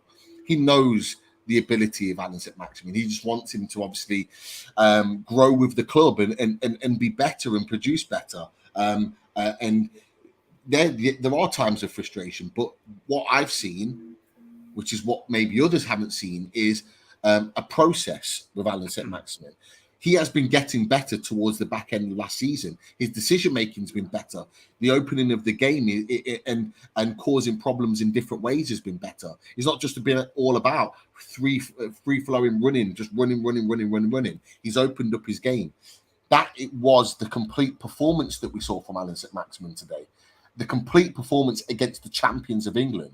Like, that is what Haaland and Silva's building towards. Now, yes, it was talked about in his interview, and Trippier said he needs to be more consistent with that. Of course he does. He knows that. But this is why Eddie Howe has persisted with him. When people say, "Oh, why is Eddie Howe keep playing him? He's not an Eddie Howe player, blah, blah, blah." He is working with Haaland and Silva because he sees what lots of other people see, in that he's a supremely talented player. Trippier talked about it in his interview today. He's a supremely talented player that could do anything on a football pitch. We've got to harness that. We can get that performance on a regular basis for Newcastle United. There won't be a fan in that stadium that won't love Haaland and Silva for what he's done. 100%. We're used to Bruce Ball and him just running and doing his own thing. And yes, he kept us afloat at times, but there's more to that to be at the top end of football. And yes, at 25 years old, he's still learning that. Why? It's because he had 3 years under Steve Bruce, under a poor manager. So he's basically getting that knowledge now, 3 years later, under Eddie Howe. So we have to be patient with that. And this is why he's got a long-term contract. It wouldn't surprise me in the next couple of months if he gets another one, because he would deserve it. But look, a tremendous performance. He gave Kyle Walker a tremendous right back in Premier League history. The game that he won't forget. That's a career-ending performance. From Kyle Walker today. It is, because he made him look bang average at right back, and not just Kyle Walker. John Stones, who I rate as well, made him look silly for the Callum Wilson goal. He was unplayable. And Pep Guardiola said the same. What can you do with Haaland and Silva when he's playing like that? But we need to get behind Haaland and Silva when he plays like that. We need to show him the love. Some players don't need the love and don't need to be told how good they are, but some players do. And players are all different. And we need to harness that, and we need to get behind him and support him. Some of the crap that I've heard and watched on other socials has been an absolute disgrace in how they're trying to kind of talk him down or make him seem like he's a bad guy for buying toys for kids. What? That's a joke. It's a joke for him being able to promote his own company, his own business. Yeah. Why is he not allowed to do that? Why is certain sections of the fan base trying to find reasons to shit on Haaland and Silva? The guy's come in, and within 2 days, he's visited. Within 2 days of signing for Newcastle, he went to the food bank and showed his support for the city. A city he knew nothing about, but did his research and knew that was what it's about. There is no other footballer that does what Haaland and Silva does.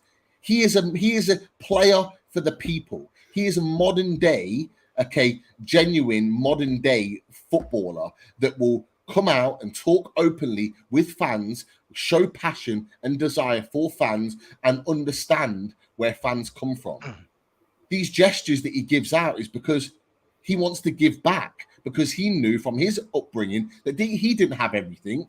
So he's giving back to those that don't have everything. And he's doing it to the city that he loves playing for, that the city that he cares about, and the city that have actually made him feel welcome for the first time in his career. The first time he's been made to feel welcome. And we've got people coming out and trying to shit on him and trying to create negative spins on that. Nah, get out of it. Absolute joke, right? That other people are talking about that. But what you'll get from those sort of people this week is, it's only one performance. He needs to be consistent with that. The boy's known that for 6 months, and that's why he's working his arse off to try and be and perform and produce those performances every single week. So my message to them as a fan, and this is my opinion, okay, other people have their opinions, rather than shit on him and try and cause problems and talk about negativities behind the scenes and all that shit, why don't you get behind and show support for our Newcastle United player? Because I tell you what, if you get behind him, you'll get performances like that even more often, okay? So I had to say that because people at times talk absolute shit about our players, and they supposedly say that they support Newcastle, and all the players that are on the pitch, no chance. There's certain people that just don't like Haaland and Silva, and they'll find any type of reason to shit on him. Well, I don't, because I appreciate the footballer, but I appreciate even more the man, and he's a better man than a lot of other people, supposed Newcastle United supporters of Haaland and Silva. Well said, Pete. Seriously, well said. I hope no one clips that and think that we were slagging ASM off, because it might have looked like a. But we weren't. And also, I didn't hear that bit about his Helios game that people were slagging him off over that. Why? He's allowed to have an interest outside of football. Do you know what, Gaz? It's an interesting point, because obviously people are having a go about it. We've discussed about Dele Alli loads of times, and Dominic Calvert-Lewin, right? About the fact that they're doing all these magazine whatever and stuff like that, and they're not giving a shit about the team, and when they're on the boards, they're all struggling relegation battles, right? I've got no issue with it, exactly like what Pete says. I have got not an issue about him promoting his game and stuff like that when ASM's playing like that. Nothing whatsoever for what he does off the park as well. Like as Pete's just said, it's second to none. I mentioned it before, about what he did yesterday. That's going to make kids' days. You know what I mean? They're going to, he signed shirts, he bought them presents. He didn't have to do that. He did that because he wanted to. As Pete just said, it's fantastic, and I have no issue why anyone would have a go on because of that. Exactly. It's a joke, mate. It's an absolute joke, honestly. People just want to find reasons to have a go at Haaland Silva, and they've been doing it for months now, months and months and months, just finding any reason. He can have a good game, they'll still find a way of shitting on him. They'll still find a way of having a go at him. They'll still find a way of saying, but, right? He's proved to everyone today of his ability, but he's also proved that actually he believes in Eddie Howe, he believes in his players, and he wants to do everything for his players. And I don't know if you got the clip, Daz, of his tweet that he put out, just to put on there, and I'll hide the comment for a second. And he did put it out in French. I don't know what the conversation was previously, but the key to it is he puts, but with a certain is that I'm determined to continue to killing myself in the field to be part of it one day. And he's talking about the success at Newcastle United, the success of Newcastle United. How we can shit on someone, how can someone talk bad about Haaland Silva when he's saying and proving today that he's doing that on the pitch for Newcastle United? We've had players over the last 14, 15 years that didn't give a damn about Newcastle United. They didn't give a damn about the supporters. They didn't give a damn about us or the community. He does everything. He loves everything about us. And there's still people trying to shit on him. I just think it's an absolute joke. Yes, you're entitled to your opinion, but when you're influencing other people to have a negative opinion of one of our players, he is one of our players. He's one of our Newcastle United players. right? And you're shitting on him when he's working his arse off to try and be the best player he can be. I just don't agree with it. I just think it's bullshit. On a lighter note, he had another tweet, which I liked, where he picked up the Nick Pope one, who tweeted Nick Pope, and he said, it's not maximum. So yeah, he's jumping on that bandwagon there. But for me, my rating of ASM, he showed the desire today, showed the passion. He led by example. Tricky, no one could handle him. He was the best player on the park, as Richie said, and he was absolutely on fire. And the thing that impressed me the most about ASM is that there was 50-50 balls, or even balls that were, he was like 49% that he wasn't going to win, but he won them. He showed that desire to get there, and that to me was amazing for ASM. And ASM got a 10 for me, so 10 out of 10 for ASM today for me. Right, let's move on and let's go to Callum Wilson. So our last player that we'll give a rating on. So Callum Wilson, we know he came off with and would come on with slight hamstring injury. I'm not sure if something has developed or been said since on Twitter. I haven't seen that. But for me, I'm giving Wilson a 9. He scored a goal as well today and put in a massive effort. Daz, I'm just going to give my thing because obviously, you know, I haven't been great today. I need to go and get some painkillers, so I'll just keep it short. I had a fantastic game, ran the line well, especially with the the two centre backs he came up against. Fantastic finish. His movement was there all along. He's got a 9 all day from me as well, mate. 9 from me. Callum Wilson, super striker. Should be England's backup striker to Harry Kane, no doubt about it. Proven again that when fit, and hopefully the hamstring injury isn't serious, when fit, he scores goals. And he proved it again today against a very, very top team. Cheers, Richie. Cool. So I apologise. I had to get that little point out about Alice at Maximum, which has ran us over slightly. But not at all, Pete. No.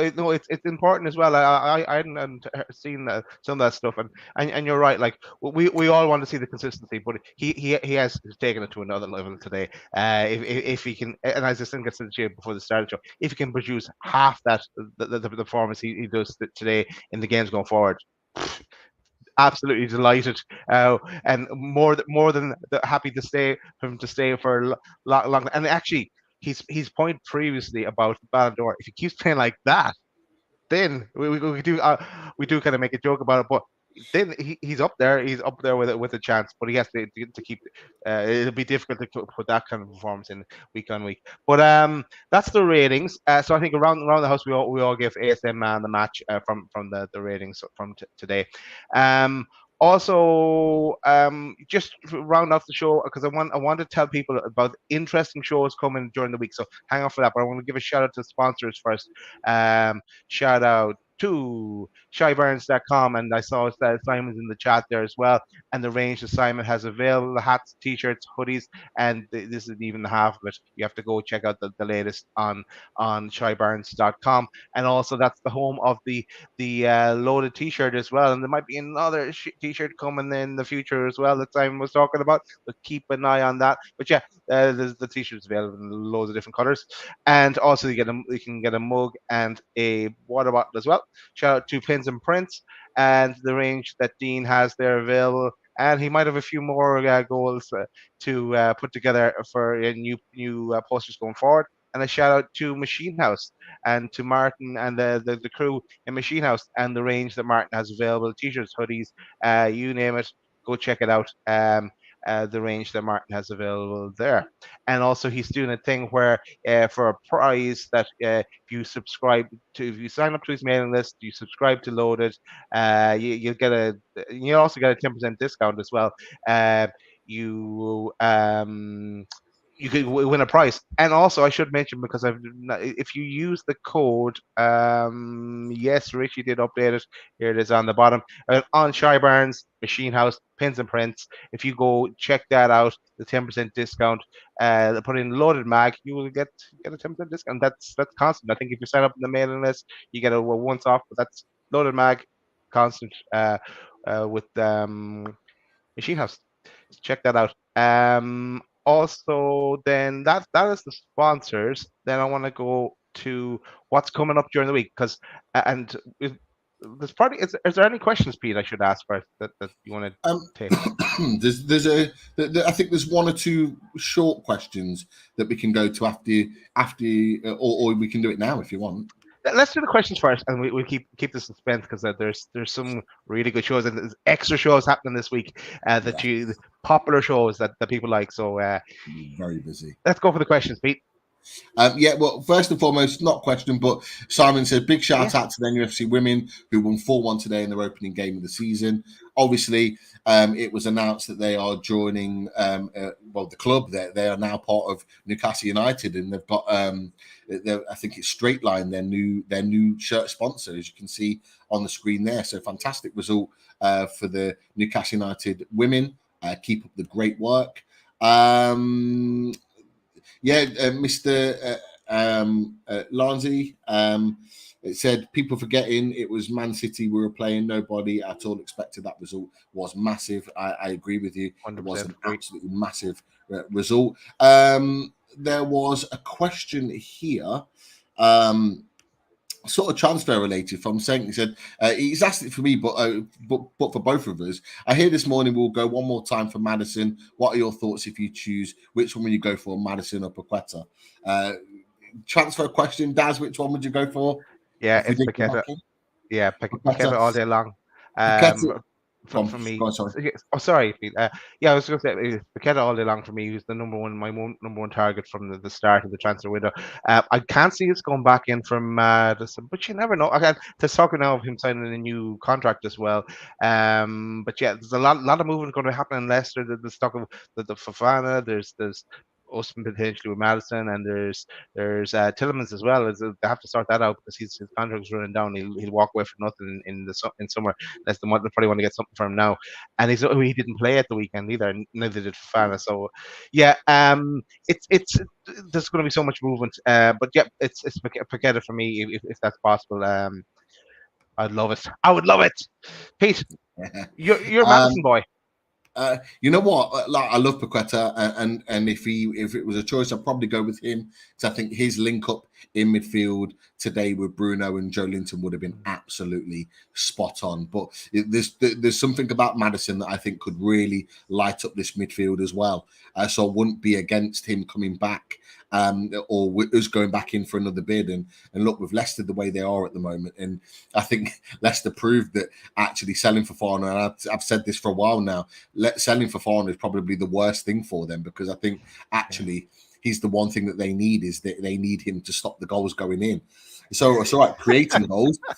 Sorry, I laughed at this one. Yeah, it ain't about the watches. I just want St. Maximin to get the support from the fans, and collectively get behind him. And I think he's the type of player that needs to be loved. And if we show that a love and appreciation, which the vast majority do, I think you will continue to get really, really good performances. But yeah, trying to shoot him down for buying toys for kids or promoting his own company, I think is a little bit of a far stretch. The people that do that clearly just don't like Haaland St. Maximin. And look, own it and be honest. If you don't like him, tell us.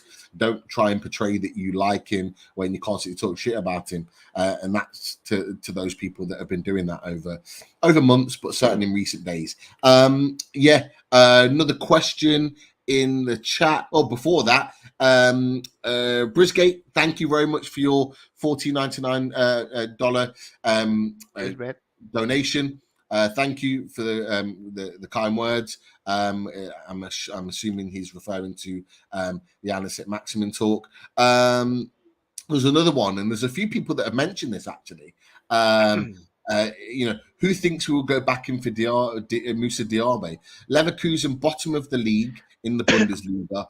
And what a difference he would make for us. Diaby and Paqueta, we get top 6. Now, that's interesting. I didn't realise they were actually rock bottom, and I think that's an interesting situation. With that, do you reckon that there could be maybe one final swoop for Moussa Diaby to take him out?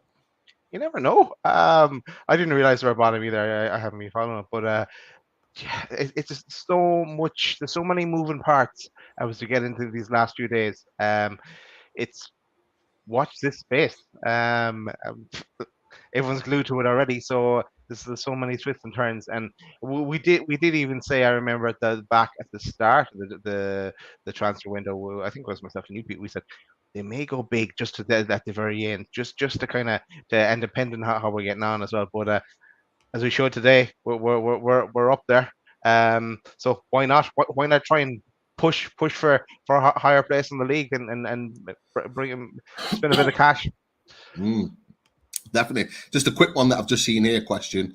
This is the last one. Is it true Leicester fans want Rodgers out? Now, I was out watching the boxing last night, celebrating one of my mates' birthdays, who was actually at the game when they lost to Southampton. And yeah, there are fans. There are a lot of Leicester fans. It's becoming increasingly a conversation now that they want Rodgers out. They want him gone. They don't feel they feel like he's come to the end of his cycle at Leicester, and they want a new manager. Who is anybody's guess? They couldn't even, when I asked the question last night, they couldn't even tell me an answer of who they would want in as an alternative. But they are of the mindset that they want him out. And Dark by Design said Rafa to Leicester. I wouldn't put it past them. I really wouldn't.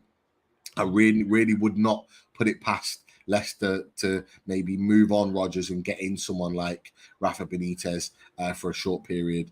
There's a question there. Moyes out, maybe. Yeah, no, and this potentially bit of a rebuild in as well. If they lose the players they're talking about losing as well, so a slight rebuild. I'm sure there has been a couple of players come through the ranks like Barnes already, and a few more. But yeah, interesting to see watch the space with Leicester as well. But yeah, if that's the question, Pete, we'll go and tell people. So I'm going to predict, first of all, we're going to sign someone tomorrow. Whether it be João Pedro or someone else, I think we're going to sign someone tomorrow. And if we do, we will be back with a transfer reaction show. I don't have any inside information or anything like that. It's just a guess. But then on Tuesday, we normally bring you a fully loaded transfer show during the week. We're not going to do that this week.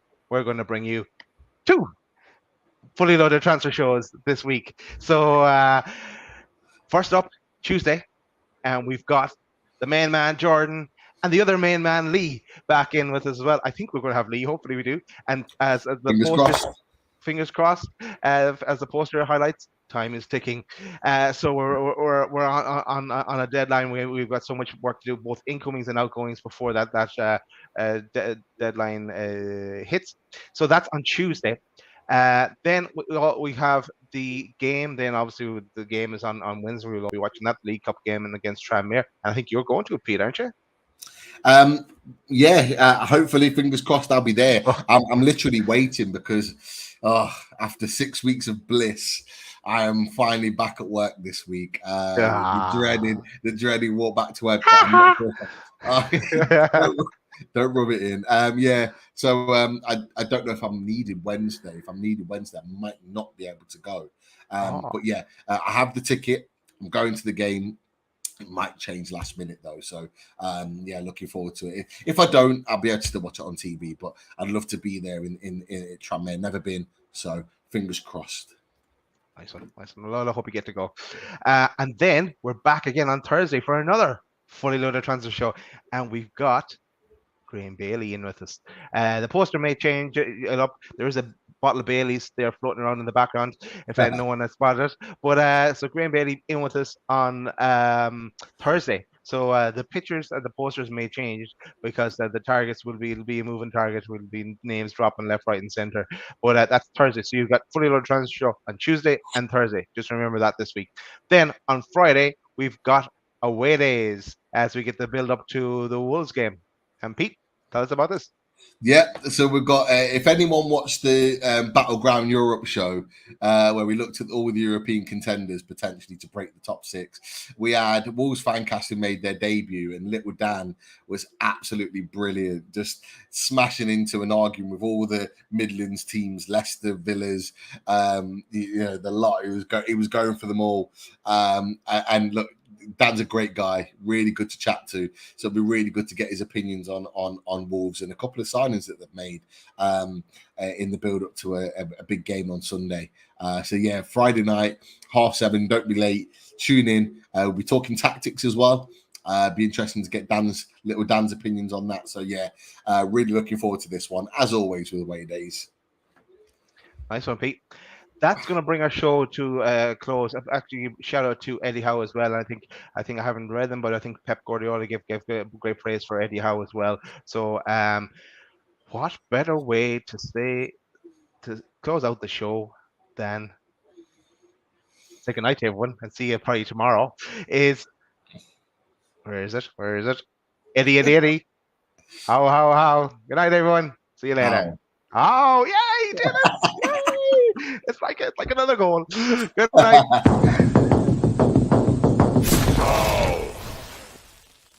Oh.